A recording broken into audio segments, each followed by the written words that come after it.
Padre bendito, Dios omnipotente, venimos ante usted en esta mañana a presentarnos para darle gloria, darle las gracias, darle la alabanza, poner nuestros corazones ante usted. Pedimos, Señor, que los transforme, que los cambie, que nos quite, Señor, toda la hipocresía, la falsedad, todo pecado que le ofende, Señor, toda mala costumbre que no viene de usted. Señor, haga la obra en nuestros corazones. Señor, que su bendita palabra nos corrija, nos redarguya, nos enseñe, nos instruya y nos guíe, Señor, por el camino a su presencia. Padre, se lo pedimos en el nombre santo y bendito de nuestro Salvador Jesucristo. Amén. Amén. Abran sus Biblias al libro de Juan, capítulo 12. Juan 12, vamos a estar ahora estudiando, celebrando la entrada triunfal del Señor Jesús a la ciudad de Jerusalén.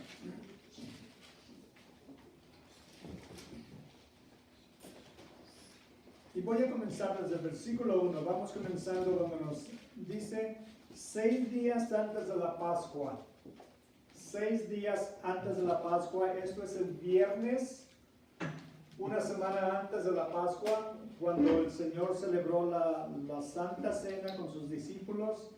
Fue una semana antes, dice, 6 días antes de la Pascua vino Jesús a Betania, donde estaba Lázaro, al que había estado muerto y a quien había resucitado de los muertos.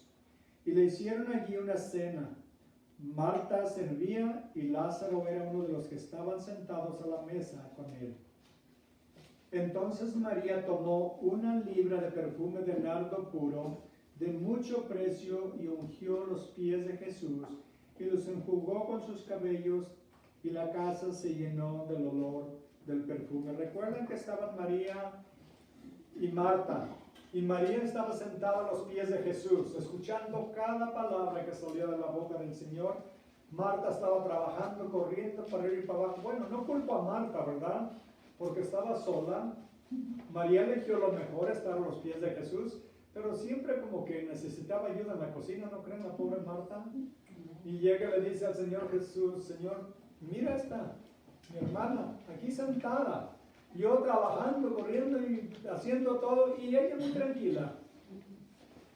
Pero el Señor le dijo algo muy raro, ¿verdad? Que dijo: Marta, Marta, te preocupas mucho por todas las cosas. Ella ha elegido lo mejor y nadie se lo va a quitar. Estar escuchando la palabra de Dios, de la boca de Dios Todopoderoso, el Señor Jesús. Y María, en esa misma noche, vemos que aquí dice que abrió el frasco de perfume de nardo puro y ungió al Señor Jesús.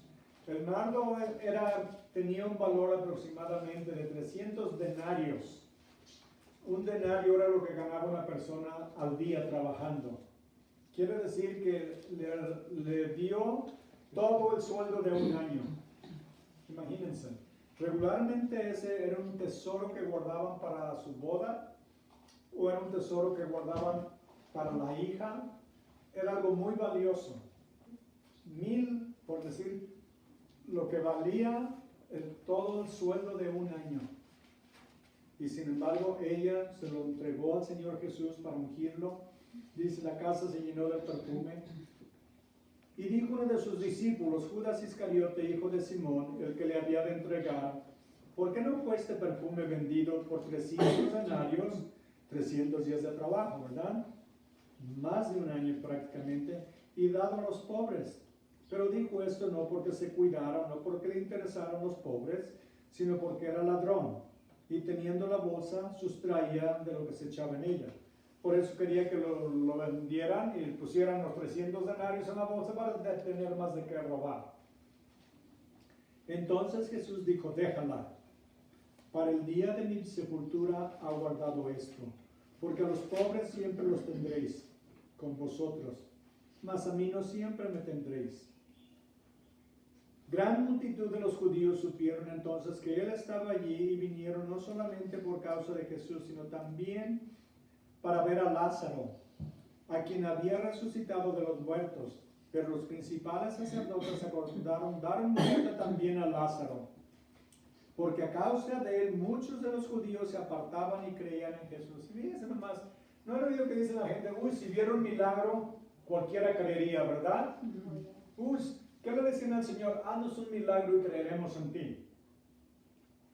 Ahí está Lázaro, lo resucitó de la tumba, 4 días de estar muerto, ya apestado. Lo resucita y está sentado ahí, no hay duda, ¿verdad?, que está resucitado, porque está comiendo con ellos, ¿verdad?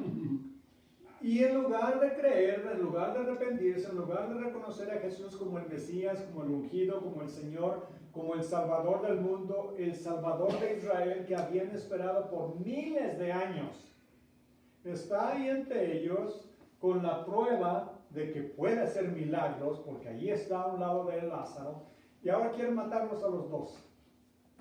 ¿Ven cómo es corrupto nuestro corazón? ¿Cómo es corrupto, perverso el corazón humano? Por eso nos dice en Jeremías que el corazón es perverso más que todas las cosas.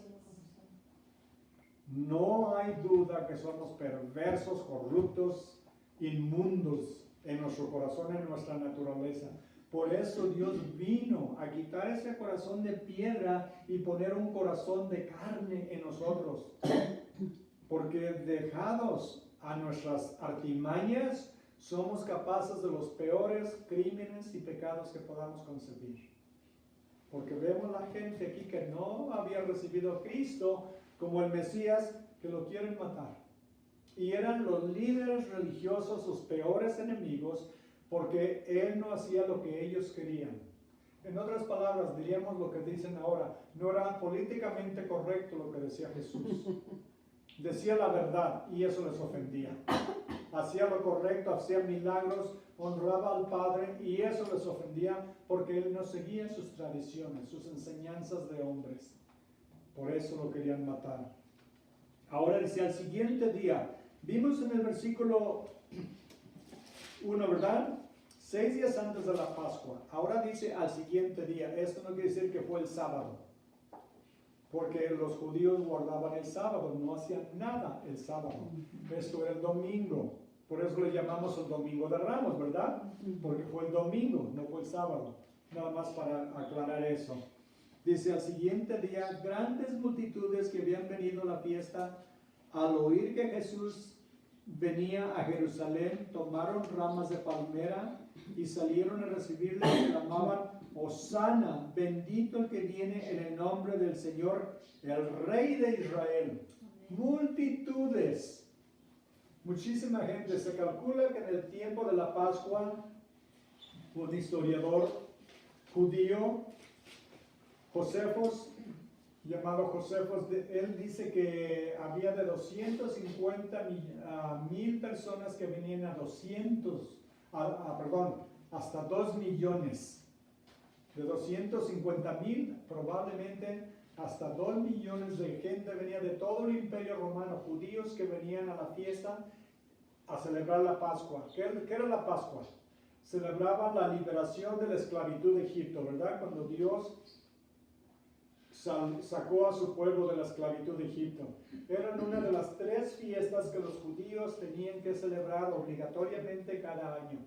Y por eso venían a la fiesta, había estas grandes multitudes. Pienso que muchos de estos habían oído al Señor Jesús predicar. Lo habían visto tal vez a los que alimentó, los miles de gente que alimentó, cuando multiplicó los peces y los panes. A muchos de estos los habrá sanado.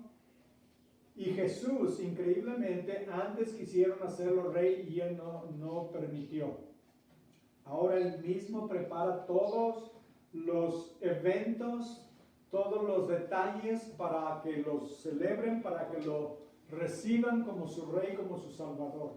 ¿Por qué? Porque 443 años antes había una profecía donde decía que Jesús iba a venir a la ciudad de Jerusalén y lo iban a proclamar como el rey de Israel. En Zacarías 9:9 hay esta profecía, dice, alégrate mucho, hija de Sión, da voces de júbilo, hija de Jerusalén. Se refiere a la ciudad. He aquí que tu rey vendrá a ti, justo y salvador, humilde y cabalgando sobre un asno, sobre un pollino de asna. 480 años esta profecía fue dada.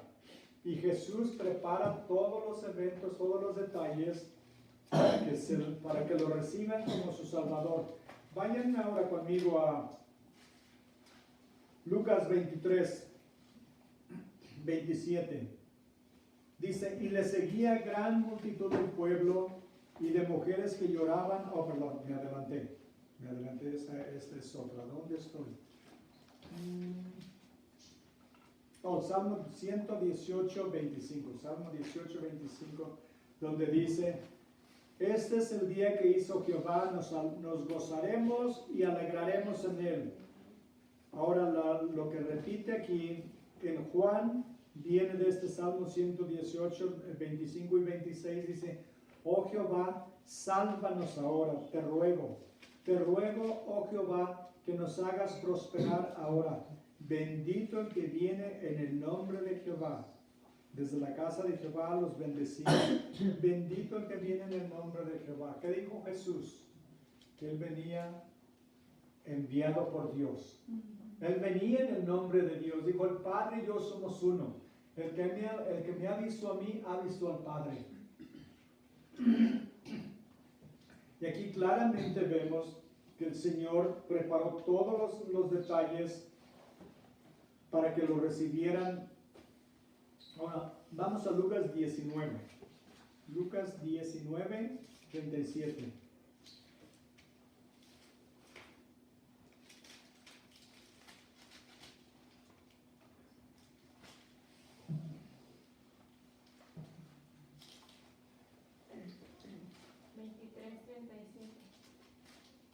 No, 19.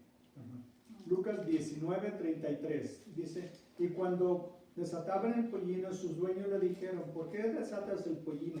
Ellos dijeron, porque el Señor lo necesita. Y lo trajeron a Jesús, y habiendo echado sus mantos sobre el pollino, subieron a Jesús encima, y a su paso tendían sus mantos por el camino. Cuando llegaban ya cerca de la bajada del monte de los olivos, toda la multitud de los discípulos gozándose comenzó a alabar a Dios a grandes voces por todas las maravillas que habían visto, diciendo, bendito el que viene en el nombre del Señor, paz en el cielo y gloria en las alturas. Entonces algunos de los fariseos de entre la multitud le dijeron, Maestro, reprende a tus discípulos. Él respondiendo les dijo, os digo que si estos callaran, las piedras clamarían. Y cuando llegó cerca de la ciudad, al verla, lloró sobre ella, diciendo, oh, si también tú conocieses, a lo menos en este día, lo que es para tu paz, mas ahora está encubierto de tus ojos. Lloró sobre la ciudad, pero la gente lo está alabando, lo está clamando, lo está declarando su rey.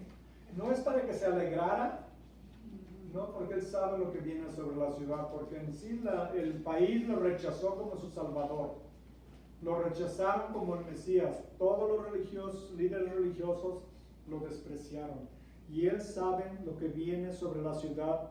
40 años después vendrían las legiones romanas, los judíos se rebelaron contra Roma, los romanos sitiaron la ciudad, mataron a más de 1 millón de gente, miles y miles murieron de hambre en la ciudad porque la sitiaron, la rodearon y no dejaban ni entrar ni salir, al grado que la gente empezó a comerse hasta sus propios hijos.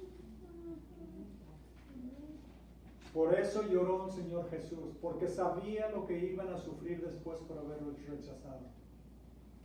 No es porque lo rechazaron que lloró porque sabía lo que le iba a pasar a ellos por haberlo rechazado. Amaba tanto a su pueblo, amaba tanto a su nación, que dio su vida por ella y dio su vida por todos nosotros. Y el Señor llora y sufre cuando ve cuántos están yendo al infierno porque lo rechazan. lo siguen rechazando. El Señor le parte su corazón cuando llamados cristianos viven como inconversos. Se llaman cristianos pero no dan ningún fruto. El Señor Jesús dijo, por sus frutos los conocerán. ¿Cómo vivimos en nuestros hogares? ¿Cómo vivimos con nuestra familia? ¿Nos llevamos bien? ¿Nos amamos? ¿Nos perdonamos? ¿Oramos? ¿Leemos nuestras Biblias? ¿O vivimos como cristianos o vivimos como inconversos? Y eso le parte el alma al Señor, porque el Señor conoce nuestro corazón. Yo puedo engañarlos, yo puedo aparentar algo que quisiera que creyeran que soy, pero no soy lo que pretendo. Pero a Dios no lo engaño, jamás. Jamás. Y él sabía que mucha de esta gente lo amaba y lo servía y verdaderamente lo estaban proclamando como su rey. Pero parte de esta multitud eran de los mismos que una semana después iban a estar gritando, crucifícalo. No todos, porque vemos que muchos lloraban después cuando lo llevaban a la cruz. Iban multitudes que iban llorando por la vía dolorosa, siguiendo al Señor Jesús, que lo llevaban a la cruz, y muchos del pueblo lloraban porque lo conocían y lo amaban. Los que no lo conocían son los que los líderes religiosos convencieron de que gritaran y clamaran que lo crucificaran. Pero los verdaderos seguidores, esos no lo traicionaron. Fueron los tibios, los que se decían cristianos por nombre, pero no lo eran, los que se decían discípulos. Pero cuando el Señor Jesús les dijo, pues, el que quiera venir en pos de mí, niéguese a sí mismo. Tome su cruz y venga y sígame. Muchos lo seguían por el lonche gratis, el pan y los peces que les dio, los alimentó, o por los milagros, las sanaciones que hizo, lo seguían por eso, pero no todos creían en él y lo recibieron como su Mesías. ¿Recuerdan cuando sanó a 10 paralíticos? ¿Cuántos regresaron? Uno solo. De 10. Oiga, si yo tuviera cáncer y el Señor me salva, yo creo que lo lógico sería que fuera a darle las gracias, ¿no creen? Pero de 10 solamente fue uno y ni era judío. Si ni siquiera era judío. Ven cómo el corazón, si no está convertido, si no está entregado al Señor, no importa cuánto reciba o cuántos milagros vea, no va a creer. Y es por eso los líderes religiosos, viendo a Lázaro ahí y sabían que lo había resucitado, en lugar de decir, Señor, perdónanos, no te conocíamos, que realmente eres el Mesías, que eres el Hijo de Dios, porque nadie puede darle vida a alguien si no es Dios. Los apóstoles, los profetas antes, como Elías, resucitaron, le volvieron a alguien a la vida, pero era el poder de Dios, no era el poder de ellos. Y él, siendo Dios, él sí podía, dijo, yo tengo poder para dar mi vida y tengo poder para volverla a tomar. Dio su vida y la volvió a tomar. La gente aquí lo están celebrando como el Mesías, pero no todos tienen ese corazón completamente entregado y convertido a él. En Mateo 21, 21:6, Mateo 21:6.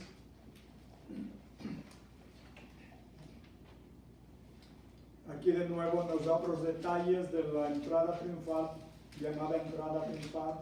Dice, los discípulos fueron e hicieron como Jesús les mandó. ¿Se dan cuenta que Jesús los mandó a preparar todo? Hicieron exactamente como Él les mandó. Y trajeron el asna y el pollino y pusieron sobre ellos sus mantos y Él se sentó encima. Y la multitud, que era muy numerosa, tendía sus mantos en el camino y otros cortaban ramas de los árboles y las tendían por el camino. Y la gente que iba adelante y la que iba atrás clamaban diciendo, Hosana al Hijo de David.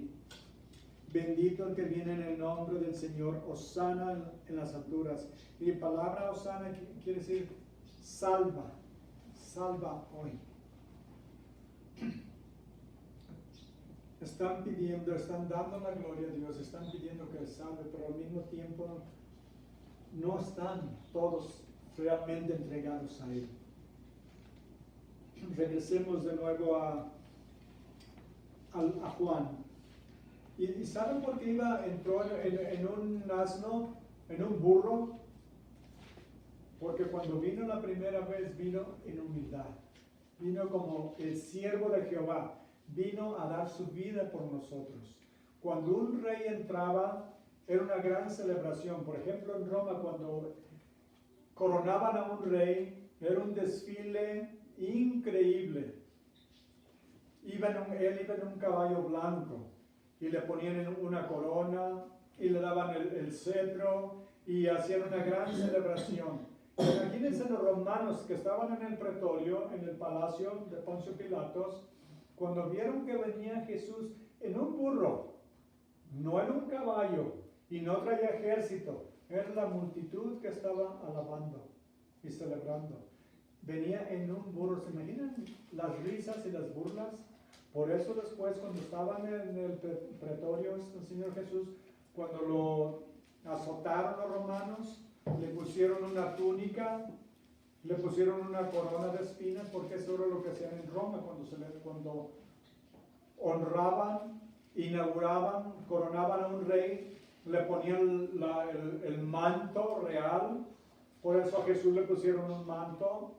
Le ponían la corona, por eso a Jesús le pusieron la corona de espinas, y le dieron una vara al rey, al emperador, le daban el cetro, el báculo, que representaba el poder y la autoridad, y por eso a Jesús en burla estaban imitando lo que hacían en Roma, lo estaban imitando, pero en burla con Jesús.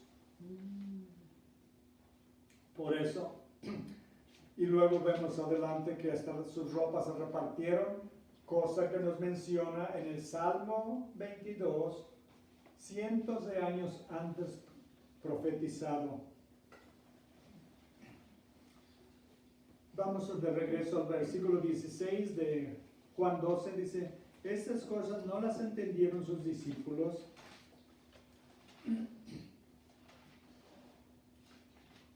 al principio, pero cuando Jesús fue glorificado, entonces se acordaron de que estas cosas estaban escritas acerca de él y que se las había hecho.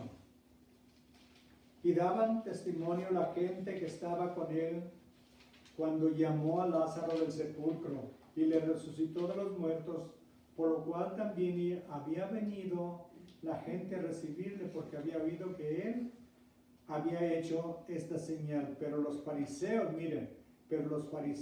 dijeron entre sí: ya veis que no conseguís nada, mirad, el mundo se va tras él.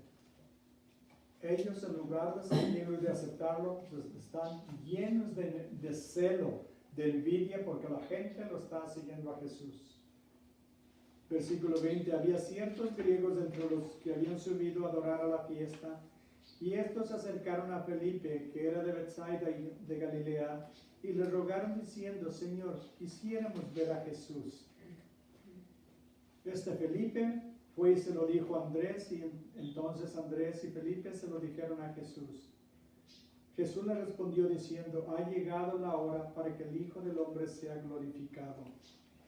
De cierto os digo que si el grano de trigo no cae en tierra y muere, queda solo, pero si mueren lleva mucho fruto.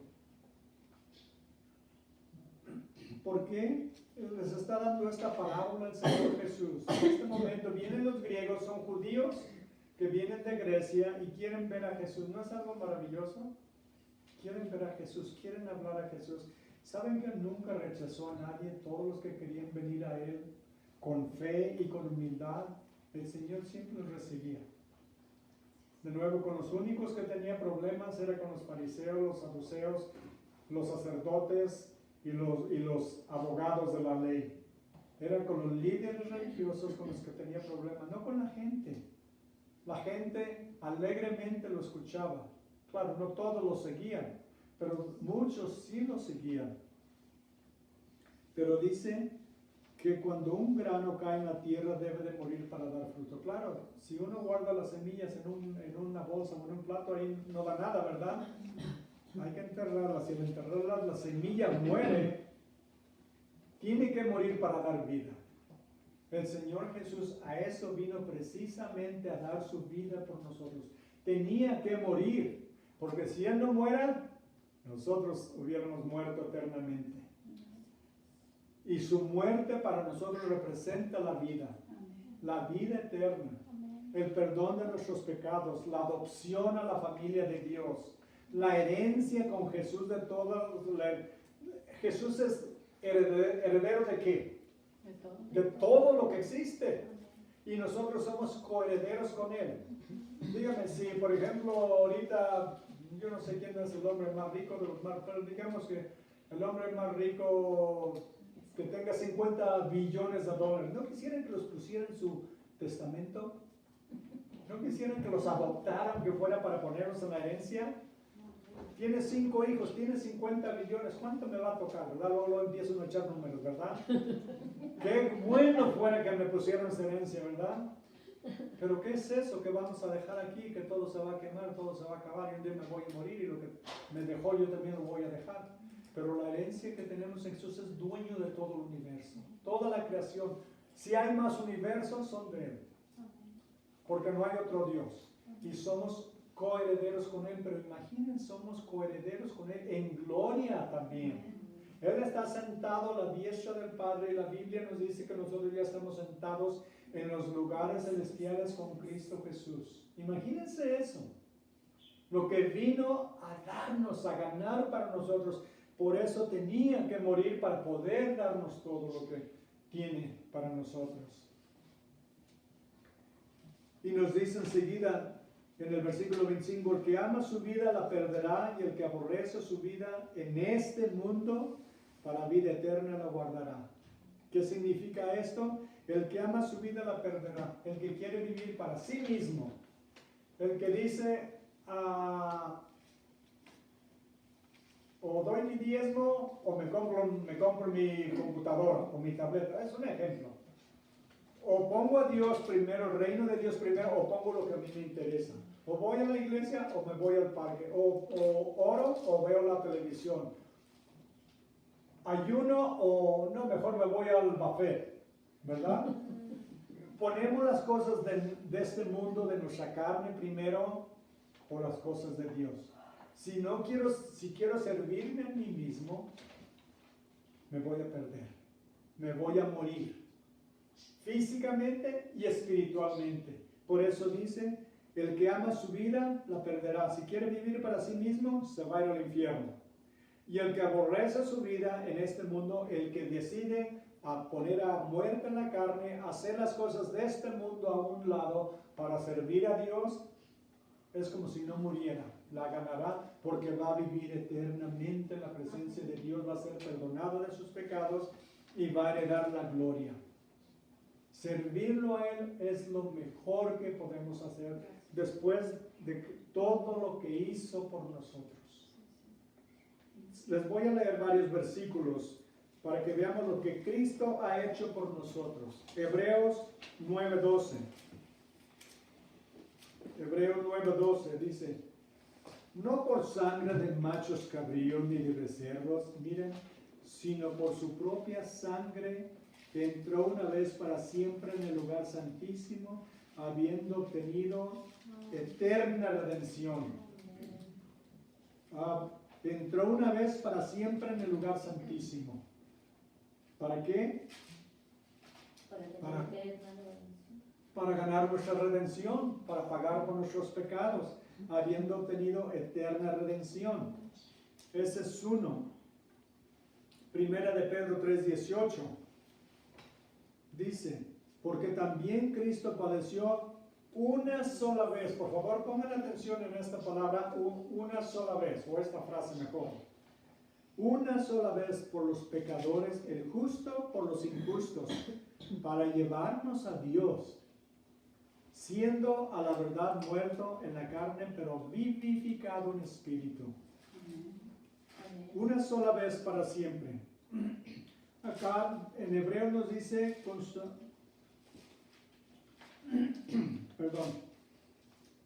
no por sangre de machos cabríos y de becerros, sino por su propia sangre entró una vez para siempre. Una vez para siempre.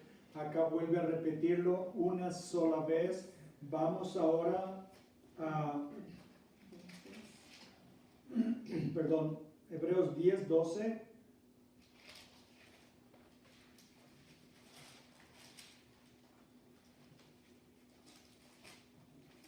Pero Cristo, habiendo ofrecido una vez para siempre, ¿lo notaron de nuevo? Una vez para siempre un solo sacrificio por los pecados se ha sentado a la diestra de Dios.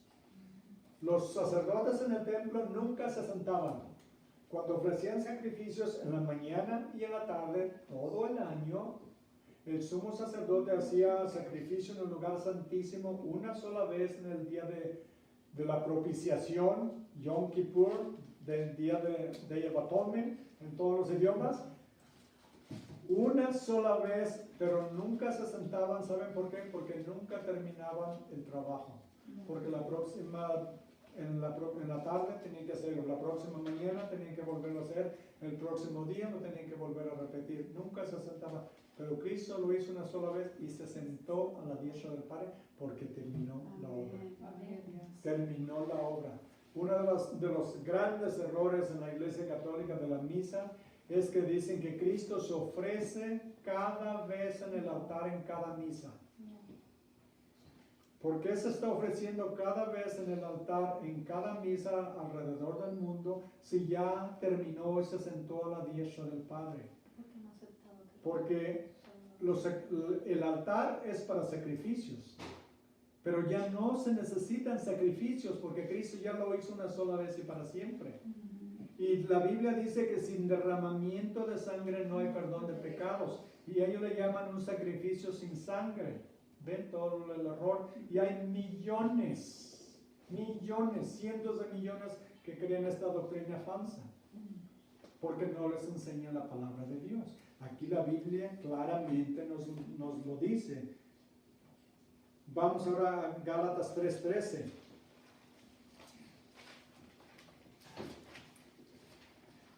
Cristo nos redimió de la maldición de la ley. No dice Cristo nos sigue redimiendo. No, Cristo nos redimió tiempo pasado.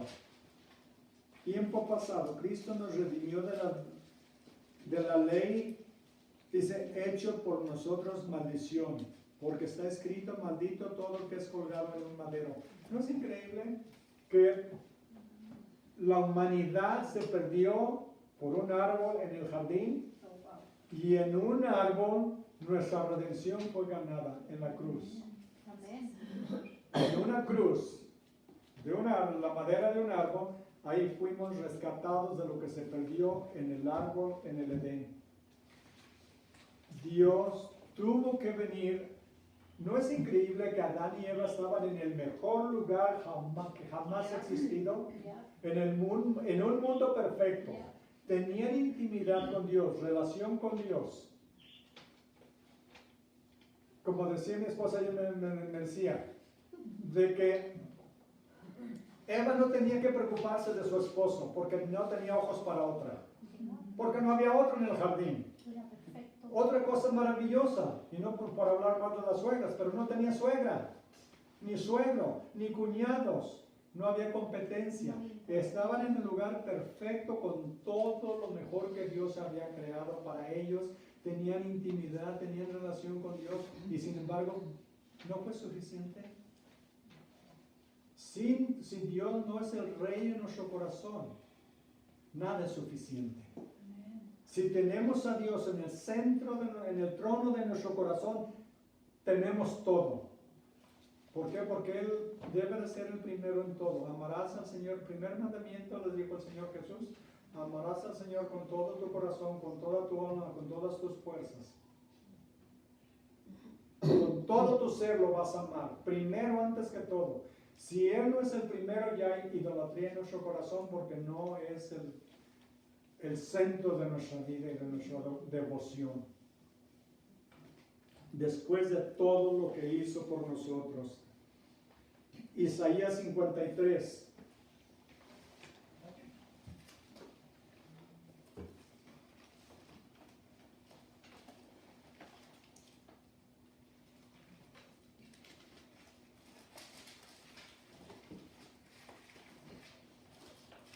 Cuatro y 6. Isaías 53, 4 y 6.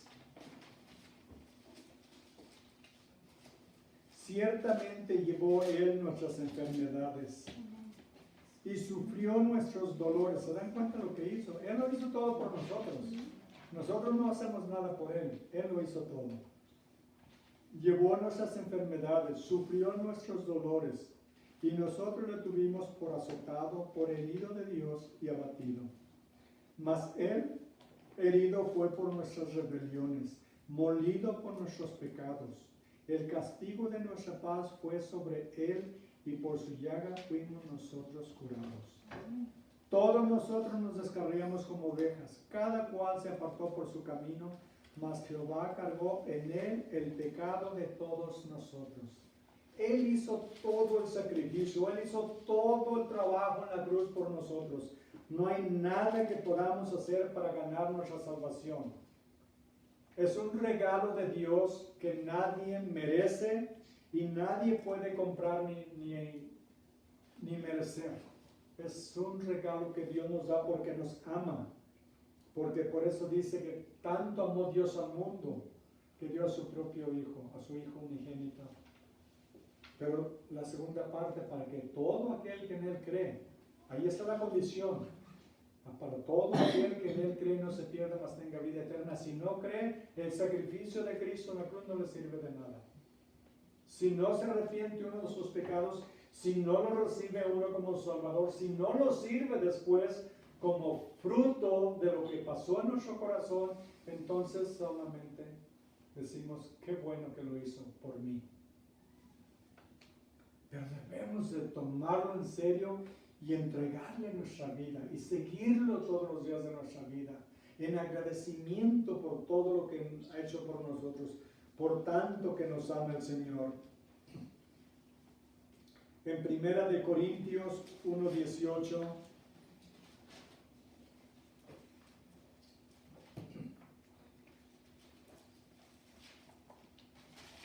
dice, porque la palabra de la cruz es locura a los que se pierden, pero los que se salvan, esto es a nosotros, es poder de Dios. Amén. Es poder de Dios.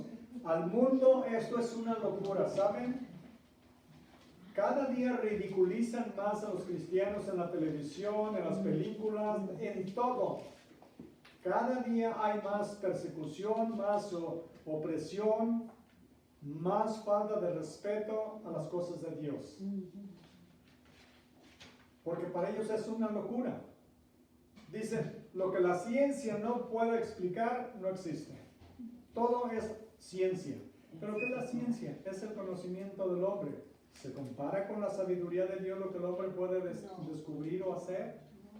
Para ellos es una locura, pero para nosotros es poder de Dios. Es nuestra salvación. Es lo que Dios nos dice en su palabra que hizo por nosotros. Así es de que es como les digo, Él dio su vida para que nosotros podamos tener vida. Y si la perdemos, o sea, la entregamos en esta vida, la ganamos eternamente. En 1 Corintios 15:3 dice, porque primeramente les he enseñado lo mismo que lo que asimismo recibí, que Cristo murió por nuestros pecados conforme a las Escrituras. Pongamos atención en eso, conforme a las Escrituras. No es a lo que yo creo, no es a lo que ninguna iglesia diga, ya sea cristiana, católica, mormona, lo que sea. Si no está en la Biblia, no es cierto. Si no está de acuerdo a lo que dice la Biblia, no es cierto. Y no importa quién lo diga, yo, el Papa o Juan de la Cotona. Si no lo dice la Biblia, no es verdad. Sea Dios veraz y todo hombre mentiroso. ¿Verdad? Sea Dios veraz, que decir que Dios siempre dice la verdad, que Dios es verdadero, que su palabra no miente, su palabra no falla, su palabra nunca será destruida, su palabra permanece para siempre. El cielo y la tierra pasarán, dijo el Señor Jesús, pero mis palabras no pasarán hasta que todas sean cumplidas. Todo debe de ser de acuerdo a las Escrituras. Que nunca le crean a nadie nada que no vaya de acuerdo a la palabra de Dios o que no venga de la palabra de Dios. Esta es nuestra brújula, este es nuestro pergamino, esta es declaración de independencia o de dependencia, mejor dicho. Este es nuestro manifiesto de los cristianos, la palabra de Dios. Romanos 5:8. Romanos 5:8 y 9 dice: mas Dios muestra su amor para con nosotros en que siendo aún pecadores, Cristo murió por nosotros. No dice que cuando nos hicimos buenos, ¿verdad? Porque no hay nadie bueno. No hay ni uno siquiera, dice en Romanos 3:10. Dicen, mas Dios muestra su amor para con nosotros. Dicen que si no queríamos pruebas, ya nos lo demostró. ¿Cómo? Muriendo por los pecadores, muriendo por nosotros. 9. Pues mucho más estando ya justificados en su sangre, por él seremos salvos de la ira. De la ira de Dios, el castigo que Dios va a traer sobre el mundo, sobre todos aquellos que lo rechazan. Todos aquellos que lo desprecian a su Hijo que dio su vida por ellos. Si lo rechazan, la ira de Dios va a venir sobre ellos. ¿Por qué el Señor Jesús estaba llorando? No, estaba agonizando en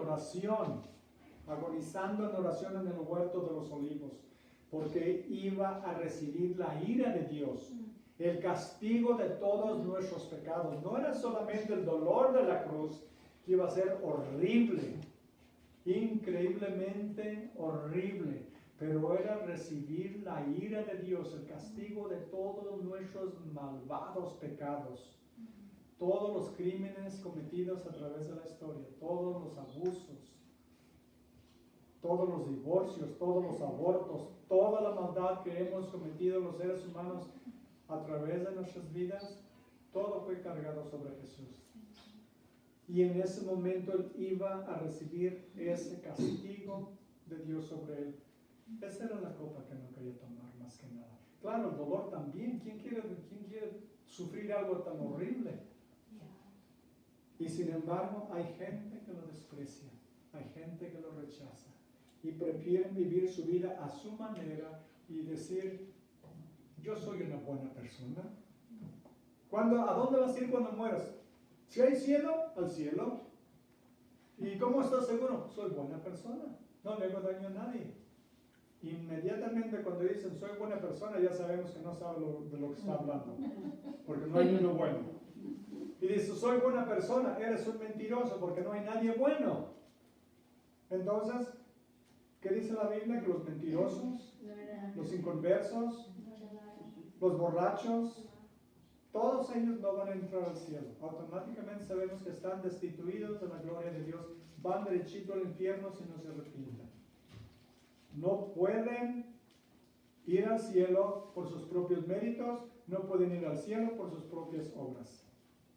Están perdidos. A menos que se arrepientan de sus pecados, no tienen esperanza. ¿Por qué? Porque aman su vida, por eso la van a perder. Pero si pierden su vida, entregan sus derechos, su vida, sus pertenencias, su libertad, todo a los pies de Jesús, se los entregamos al Señor, entonces guardamos la vida para vida eterna. Pero nadie por bueno puede ganar la salvación. Nadie. Ni el Papa, ni nadie. Ni la mejor monja, ni el mejor monje. Nadie gana la salvación. Porque es un regalo que Dios nos da. Por eso Cristo vino y sufrió todo el rechazo, el oprobio, la muerte, el desprecio, la traición, para que pudiéramos tener la esperanza de la vida eterna. Por eso vino. Vamos adelante, regresamos a Juan 12, dice en el versículo 27, ahora está turbada mi alma, ¿y qué diré? Padre, sálvame de esta hora. Miren, mas para esto he llegado a esta hora. Voy a decirle al Padre que no me lleve a la cruz. A eso vine, claro, le duele inmensamente. Brinquemos al versículo 32 y miren lo que nos dice. Dice el Señor Jesús, y yo, si fuere levantado de la tierra, a todos traeré a mí mismo. Y esto significa levantado de la tierra, levantado en la cruz. Lo van a poner sobre la cruz. Ahora el versículo 35. Entonces Jesús les dijo, aún por un poco está la luz entre vosotros, andad entre tanto que tenéis luz. Es la última invitación del Señor Jesús al pueblo, a que crean en Él, a que lo reciban, a que se arrepientan. Dice, para que no los sorprendan las tinieblas, porque el que anda en tinieblas no sabe a dónde va. Entre tanto que tenéis la luz, creed en la luz. Y Él dijo, yo soy la luz del mundo, ¿verdad? Y yo estoy todavía con ustedes. Crean en mí, les está diciendo. Crean en mí mientras me ven, mientras tienen la luz, mientras estoy entre ustedes, crean en mí. Crean en mí. Y como les digo, muchos creyeron en Él, pero también muchos no creyeron en Él. Vayamos un poco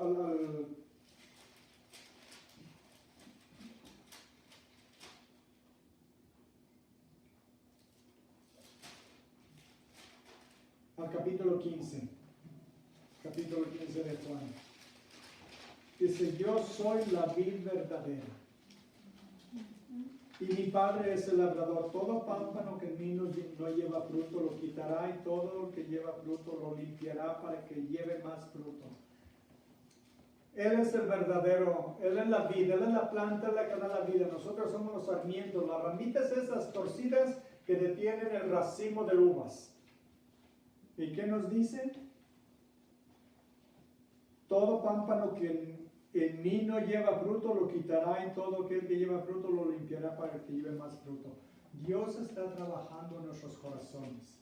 Dios está trabajando en nuestras vidas. Quiere que demos fruto, que llevemos fruto. ¿Qué sucede con un árbol frutal que tienen ahí año tras año en el jardín y no da fruto? Lo corta, ¿verdad? Lo corta porque no sirve. ¿Qué hizo Jesús con la higuera cuando iba pasando y tenía hambre y fue a la higuera y no halló nada? La maldijo y se secó porque no daba fruto. Debemos de dar fruto. Como cristianos debemos de dar fruto. Si no damos fruto, no estamos sirviendo para lo que nos fuimos creados. No estamos sirviendo al Señor y no vamos a dar fruto, y dice que lo va a quitar.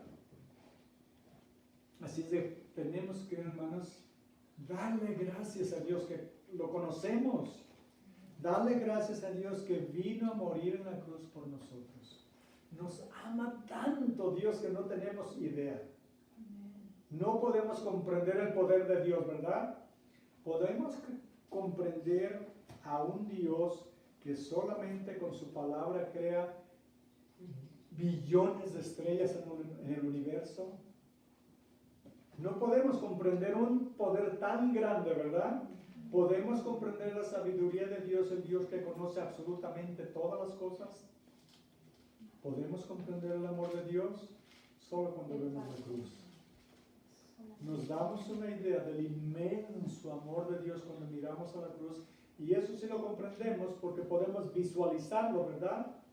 Que un Dios que nos ame tanto nos dé a su Hijo a morir por nosotros, y ese Hijo que igualmente siendo Dios también y nos ama tanto y que vino a morir en una cruz en nuestro lugar para darnos la vida eterna.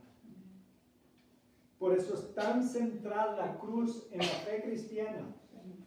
Hay lugares, hay iglesias donde están quitando las cruces, iglesias cristianas. Están quitando las cruces para no ofender a los que no creen. Imagínense. Imagínense eso. La cruz es central porque es el símbolo donde nuestro Salvador murió. Él vino a morir en nuestro lugar, en esa cruz, derramó su sangre.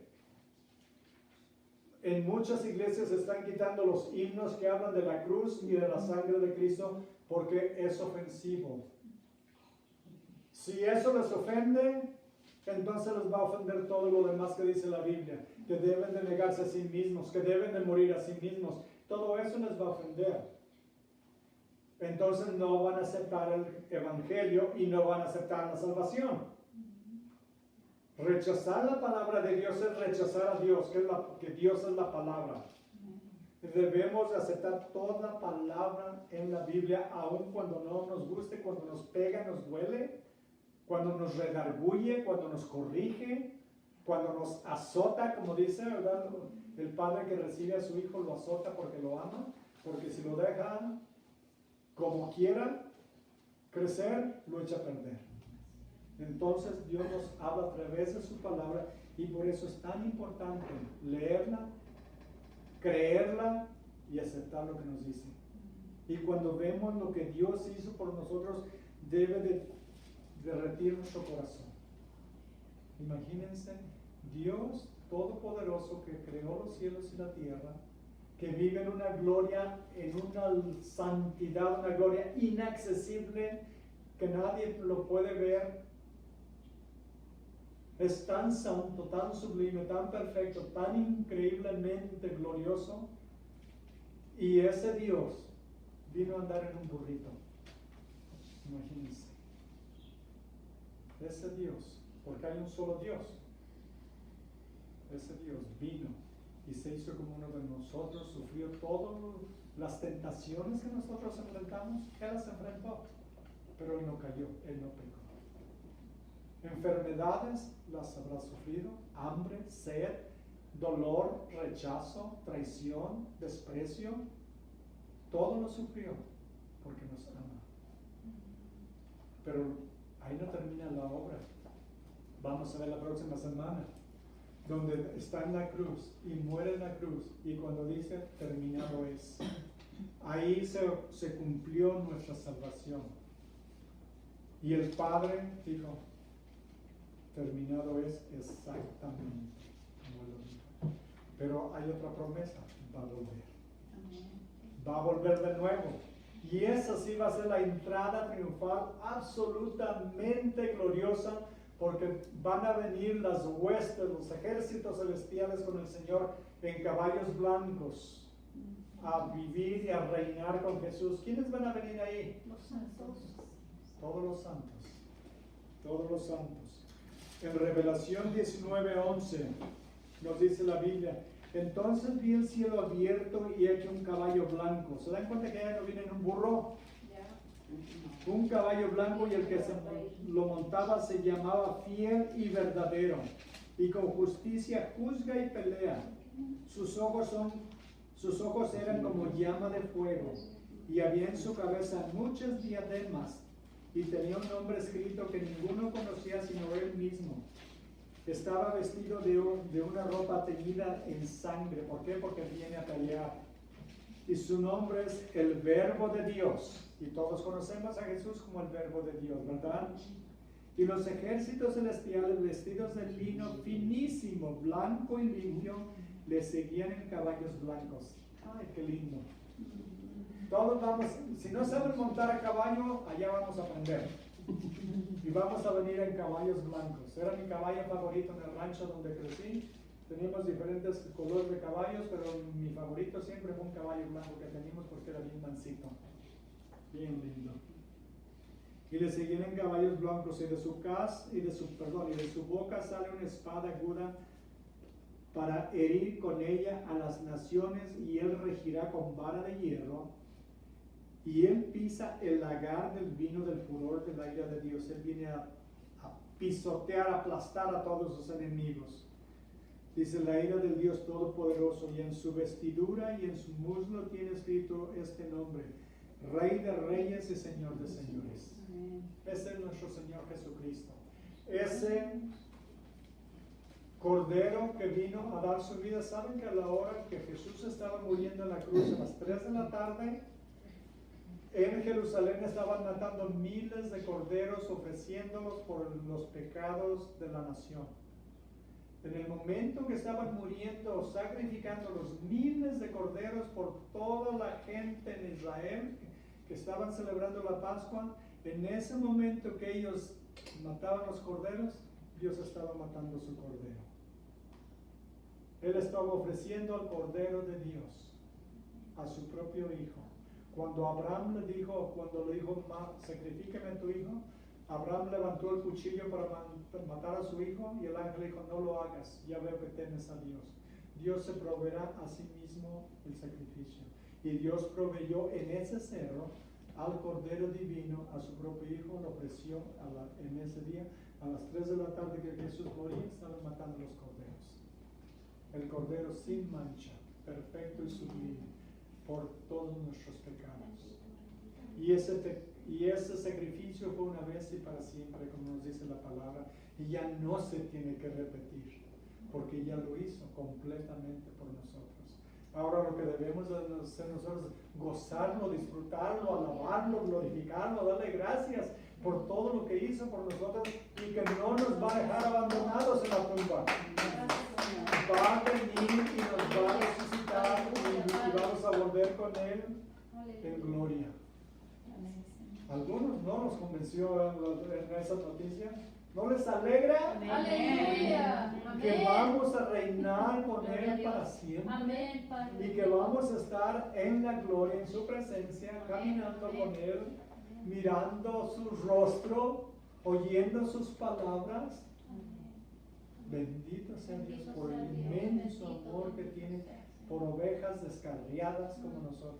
Cada una de nosotros somos esa oveja negra, sucia, revolcada, con toda renca que vamos perdidas por el desierto. Y ahí viene el león, rugiente, buscando a quien devorar, el diablo. Y dice, esta no se me escapa. Pero viene el pastor que dejó las 99 ovejas en el redil y viene a buscarnos y a rescatarnos y nos salva del león rugiente, Satanás. ¿Cuánto nos ama el Señor? Démosle la gloria. Padre bendito, lo alabamos, lo glorificamos, lo exaltamos. Le damos gracias por habernos amado tanto y porque nos ama tanto, que nos ha aceptado en el amado.